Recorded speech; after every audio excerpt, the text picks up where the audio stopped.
Even more breaking news. The house of the ranking member of the Armed Services Committee vandalized by Israel-Hamas war protesters. News just came to light a short time ago. Democratic Representative Adam Smith says the garage of his home in Bellevue, Washington was defaced by ceasefire activists. Right around the same time, the truce between Israel and Hamas ended yesterday. The words "Free Gaza," "ceasefire," and "baby killer" were spray painted on the garage doors.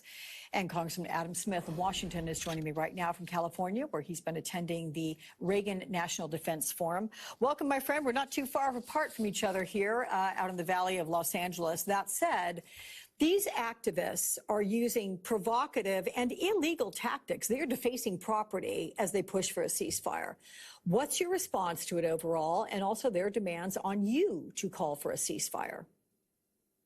Part of an overall and very troubling trend in American politics on both the extreme right and the extreme left. I mean, first of all, there's an incredibly arrogant self-righteousness about them, that whatever they want has to be absolutely right, and no matter what, they have to get it. They don't fundamentally believe in representative democracy and having, dialogue and debate and elections and living with the outcome of those elections.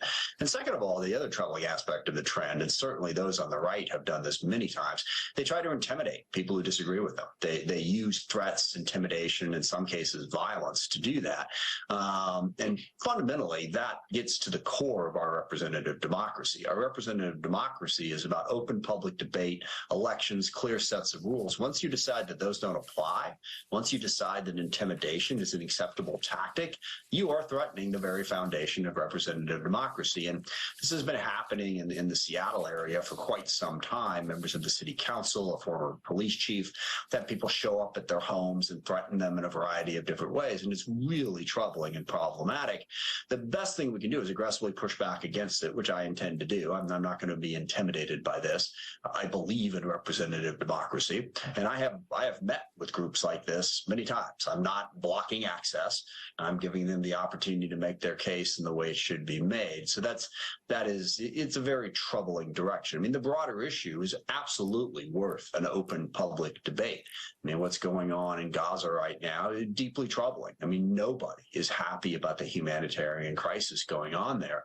Where we disagree is precisely how to handle it, and that's where we should have that discussion. And like I said, we've had it.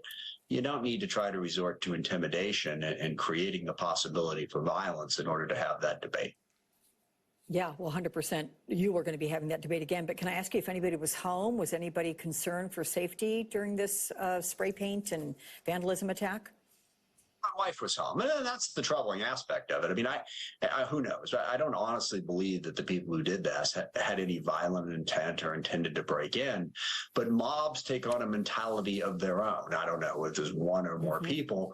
And also, I mean, my children are college age or just beyond, so they're not home that often. But what if one of my kids is coming home at 1 o'clock in the morning and these people are there? I mean, the risk of a confrontation like this escalating is significant. So it's worrisome. I mean, it's part of the job, so it doesn't bother me past a certain point. But certainly we need to be worried about it and aware of it as a family, and so does every other elected official out there today. And that really shouldn't be the case in our country. Well, yeah. I mean, you say it's part of the job, but the question is, should it be to this extent? But let's move on to talk about the fighting, as you know, which has resumed between Israel and Hamas. Secretary of State Blinken has said that Israel has a clear plan to minimize civilian casualties after he urged Israel to protect innocent life. But I'm curious your analysis, sir, of the situation and of the Biden administration's approach here. Well, there's several layers to it. I mean, first of all, I've been really disappointed in the reporting that doesn't emphasize as much. It is Hamas who is placing civilians at risk. They have, throughout their history, used civilians as shields. They have placed their military operations under hospitals, under civilian locations. And I've seen a lot of the reporting. It's like, well, one side says one thing, one side says the no. There's absolutely no debate that this is precisely what Hamas is doing. And then when Hamas attacks and brutally murders civilians across the border, and Israel has to try to go find those people, the laws of warfare number one, make it clear that the war crime here is being committed by Hamas, who is hiding behind civilians. It absolutely gives the other side the right to go after those military targets, even if they are hidden. So I think we need to more widely understand that. But I think President Biden has taken the right approach on this. Look, I think Israel needs to think more broadly. They can't just go in and, without any concern for civilian casualties. But we've seen a change in that. Humanitarian aid is coming into Gaza. Initially, in the immediate aftermath of October 7th, Israel was talking about, we're going in right now, we're going to cut everything off. President Biden, Secretary Austin, and others, really went in there to work with Israel on taking a different approach. But look, a ceasefire would basically say that we ought to let Hamas get away with the murders that they committed, and we should block Israel from trying to hold those people accountable and crucially stop them from ever doing it again. I don't think that's the right policy here. Now, there are broader policies about how Israel treats the Palestinians. Sorry for the long answer here, but just one quick final point on this.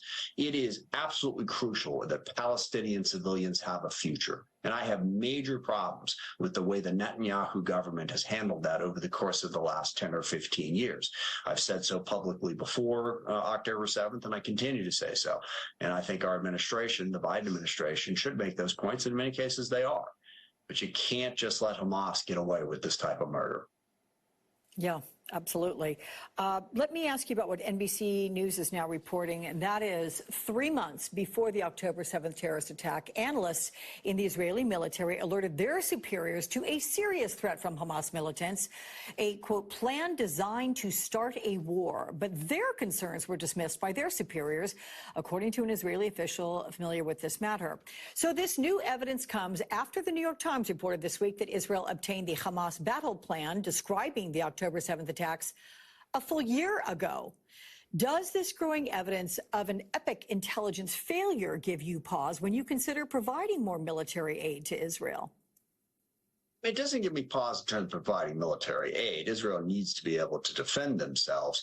It does reinforce my very firm belief that the Netanyahu government has been an utter disaster for the Israeli people, completely irresponsible, not paying attention to the threats they should have been paying attention to, all as President Netanyahu has tried to appease the most extreme elements of Israeli politics in an effort to stay in power by focusing on pushing settlements deep into the West Bank and pushing down the Palestinian Authority while ignoring Hamas. I mean, this was really sort of part of Netanyahu's strategy. He didn't want a credible Palestinian population. So he went after the Palestinian Authority and really wasn't paying as close attention to Hamas as he should have been. Now, I mean, look, I think the Israeli people, they need a new prime minister. They need a new president. They need a new government. And this just makes that point all the more strongly.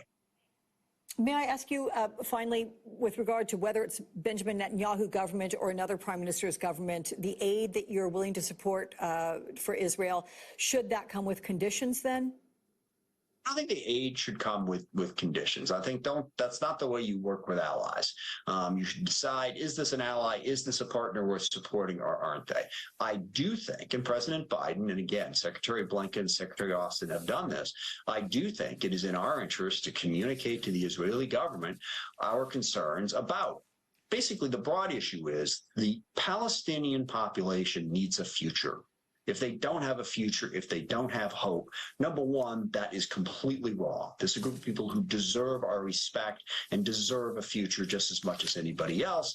But number two, it's not in the best interest of Israeli security to do that. So I think it's appropriate to talk about pulling back those settlements and working with the Palestinian population to build a viable Palestinian state. It's become popular to sort of dismiss the two-state solution as a pointless fantasy. I admit it's a long way off. It is also the only path to peace.